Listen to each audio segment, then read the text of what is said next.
Greetings, greetings, greetings, fellow Earthlings. What is happening?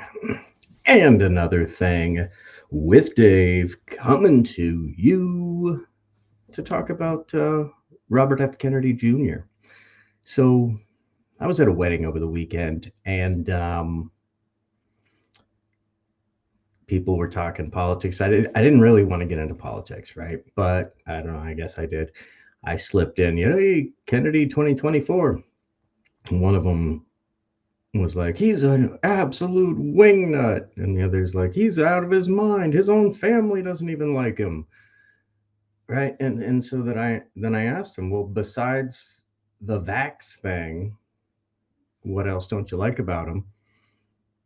And they couldn't think of a single thing, right? And they couldn't name anything. So basically, they're just parroting what they've seen on MSNBC. And that's a problem, right? Kennedy is not anti vax, he's anti mandate. Right. So there's a huge difference, huge difference. I'm double vaxxed. I'm anti mandate. Right. If we live in a free country, you should be able to do whatever you want. If you want to get it, go for it. If you don't. Those that do get it should be protected. Otherwise, it's not a viable thing. Right. Anyway, enough about that because that's treading on thin ice still in this era of mass censorship. But what I want to do is I want to talk about Kennedy here. So his policies. And what right now what I'm doing is I'm reading from his website, Kennedy 2024, or I'm sorry, it's Kennedy24.com from the policies tab. Life isn't better, right isn't, or I'm sorry, left isn't better, right isn't better, better is better. Independent of the broken two-party system and the corporate corruption of our government, Robert F. Kennedy Jr. will pursue new policies in the best interests of the American people. And then the first tab is, it's we the people, not we the corporations. I like that. As president, one of Robert F. Kennedy Jr.'s top priorities will be to dissolve the corrupt merger of state and corporate power. That means freeing government agencies from the control of big corporations. Our food is unhealthy because Big Ag controls the Department of Agriculture. We have endless wars because military contractors control the Department of Defense, State Department, and intelligence agencies. The middle class is being decimated because Wall Street controls the Federal Reserve, the Treasury, and the SEC. Our environment is a toxic mess because big polluters and extractive industries control the EPA. Healthcare costs and chronic disease run rampant because big pharma controls the CDC, the FDA, and the NIH. Only an independent president beholden to neither party can free our government from corporate capture. President Trump promised to drain the swamp, but he appointed corporate lobbyists and other swamp creatures like Scott Gottlieb and John Bolton to key positions. And President Biden has been wallowing in the corporate-controlled Washington swamp for 50 years. RFK Jr. has the experience to reclaim our government for the American people. For 40 years, he has sued countless government agencies. He knows all the tricks that corrupt officials use to advance the corporate agenda. As president, Kennedy will install honest, competent leadership throughout the federal bureaucracy, agency by agency, root out corruption, and replace corporate-friendly agency leaders with reformers and whistleblowers dedicated to national interest. Shut the revolving door by executive order with a 5-year ban on administration officials lobbying their former government agency. Make the agencies transparent to public view so that the American people can once again have faith in their government, that it works for them, not for big corporations. RFK Jr. fighting corporate power then and now. How do we get away from this corporate power? The problem is not even the control of the parties, it's the control of the regulatory agencies, the phenomenon that's called corporate capture. or the regulated industry become sock puppets for the industries they're supposed to regulate. And then the Fed, of course, has now been captured by Wall Street. The Fed, which is now, has nothing to do with the interest of the American people. It's all about printing money to enhance the wealth of the group that control them. I've sued NIH, CDC, EPA, FCC, FDA, all of them.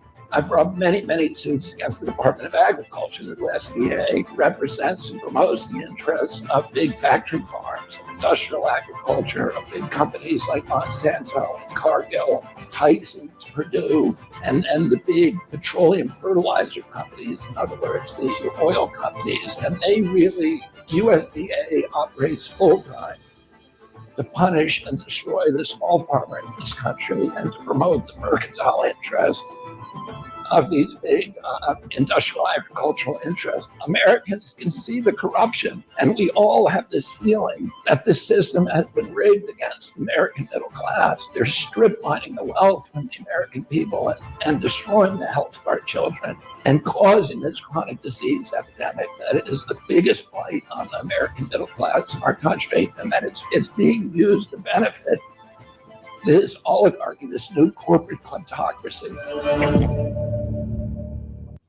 So there you have it.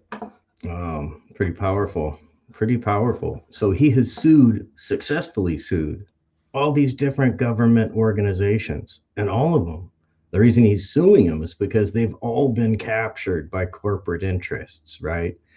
That's why you have poisons in our foods, right? Poison food colorings and additives in our foods that are banned in Europe. That's why you have, hormone disruptors, endocrine disruptors in air fresheners. It's a problem.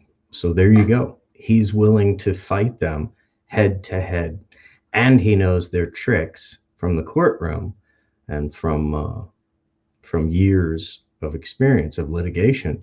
So, no other candidates are talking about needing to get poisons out of our food, right? And that, why? Because of big pharma, and because unhealthy food leads, our medical system is for profit. So it would make sense that they want as many repeat customers as possible, right? It's a business model. It's not national healthcare whose bottom line is to serve the public, right? If you're a corporation, your first and foremost obligation is to your shareholders to make a profit. And even though Kaiser Permanente is quote unquote nonprofit, they made $4.5 billion profit last year, but they just have to invest that back into themselves so that they don't have to call it profit.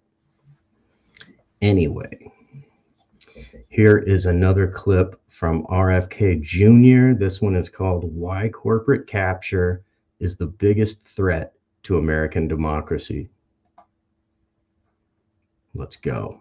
And if you look at the CIA is a sock puppet for the military industrial complex. Its function is to provide a steady pipeline of forever wars for Raytheon and General Dynamics and Northrop Grumman and Boeing and Lockheed. That's who it's working for. It's not working for the American public. My uncle understood that in 1961 when he came into power. 4 months in, during the Bay of Pigs, when he realized he'd been lied to by his agency and by the military brass. He said publicly he took blame for it, but privately he said to his aides, I want to take the CIA and shatter it into 1,000 pieces and scatter it to the winds. But also, the Fed is a captive agency by the banking industry. Jamie Dimon and Larry Fink run the Fed. It's not working for you and me. It's working to flood the canyons of Wall Street with money. That's much more concerning to me than the agency. The agencies have too much power because they're owned by the industry. The agency didn't have too much power when it was working for the American public. But they don't do that. The health agencies are not working for public health. They're working to keep us sick because the group that controls them, the pharmaceutical industry, profits from chronic disease. Now, $4.3 trillion a year we're spending on chronic disease, and nobody's even doing research on it at NIH. So that's a big problem. The pharmaceutical industry, the oil industry, the coal industry, the chemical industry, which I've seen firsthand throughout my career. Each of their agencies are captured. They become sock puppets for the industry they're supposed to regulate. All of these agencies are controlled by an industry, and I think that is the biggest threat to American democracy. And if you look at I believe he's absolutely correct. And so what has happened, right? With capitalism, we're told that we're going to get the best product at the best price because of competition in the marketplace, right? Well, welcome to the present day where we have massive monopolies controlling every single segment of our economy. So we're getting an inferior product at an inflated price because there is no competition. And government agencies or our government is subsidizing some of these corporations because of the revolving door of lobbyists, where somebody will be the head of a corporation and then serve in the government and then get a job as a lobbyist. So they know the company inside and out, they know the government channels inside and out, and then they go to work as a lobbyist for that company, and they know who they got to talk to and how they can get things done through our ridiculously corrupt system. So for every congressperson meets with 5 lobbyists a day. Oh wait, no, I'm sorry. I think I'm confusing that. There's 5 lobbyists for every member of Congress. So they're constantly meeting with them, going out to lunch, going out to dinner, going out to drinks, talking about what the lobbyists want to talk about. But how many times a year do members of Congress do a town hall where they ask the people what they want? You don't ever see that, do you?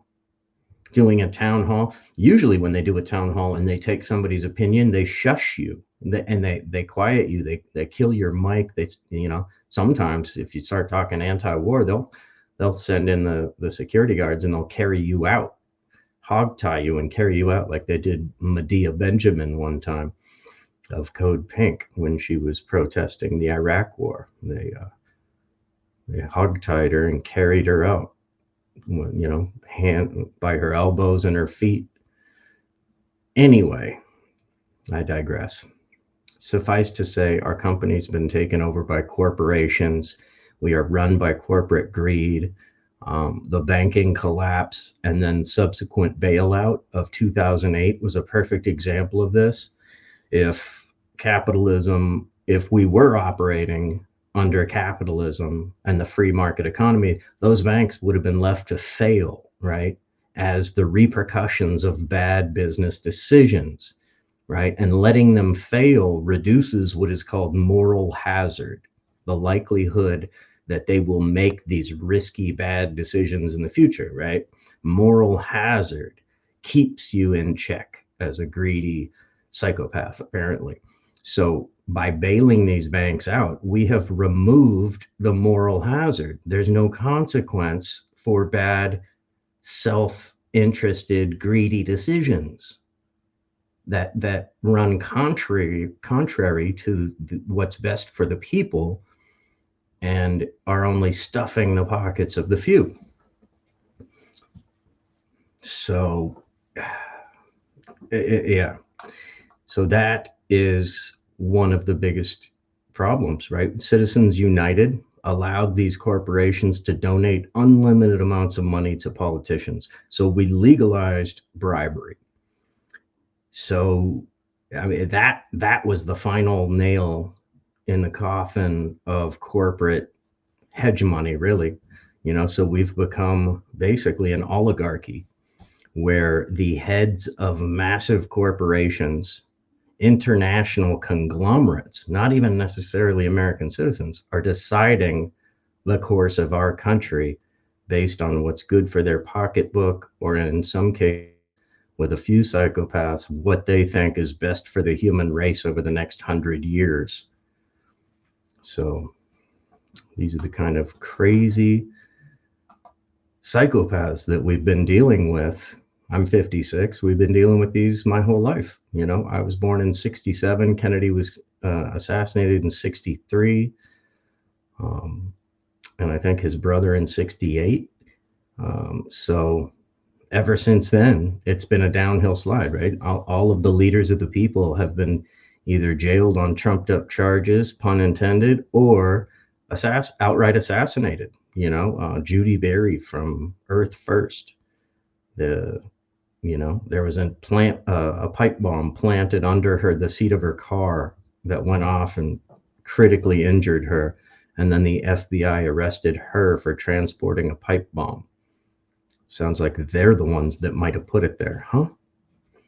As a way to quiet an environmental activist, nonviolent environmental activist, I must add. She was about 60 when she got blown up in her own car. So, yeah. Here we've got another clip from Kennedy called "The Revolving Door Between Industry and Government Agencies." And this is what we're getting to, right? So Monsanto and all of their subsidiaries are one of the worst examples of this.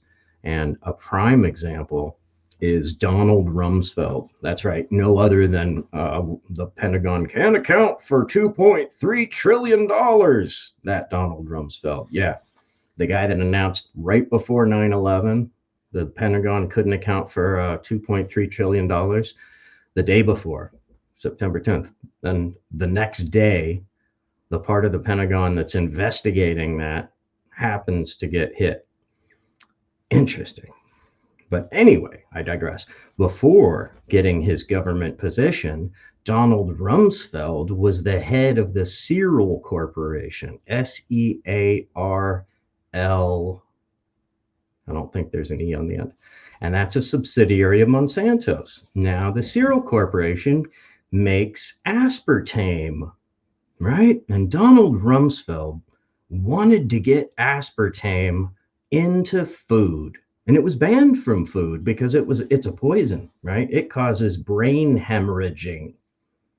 But once Donald Rumsfeld got into our government, he legalized putting aspartame in food.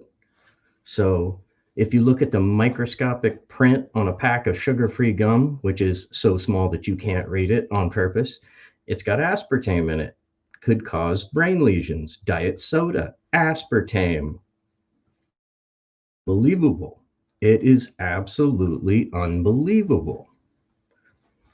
And that was a direct result of Donald Rumsfeld lobbying for the corporation that he used to work for once he got into the government. All right, I see we got a few messages over on stereo here. I will play those in a minute. I just want to finish this up here. The revolving door between industry and government agencies. Booyah, here we go.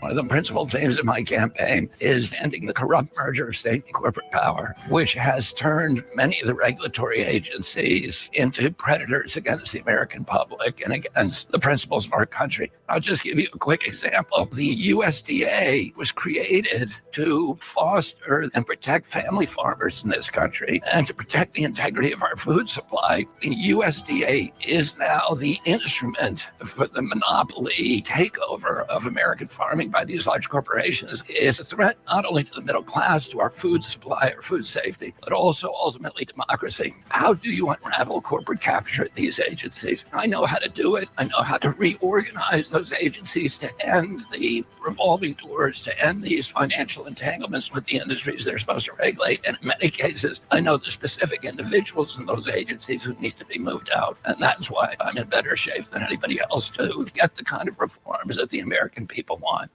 If you like this video and you want to help me become president of the United States, go to Kennedy24.com and donate now. God bless him. Oh, man. When was the last time we had somebody talking about these things? When was the last time?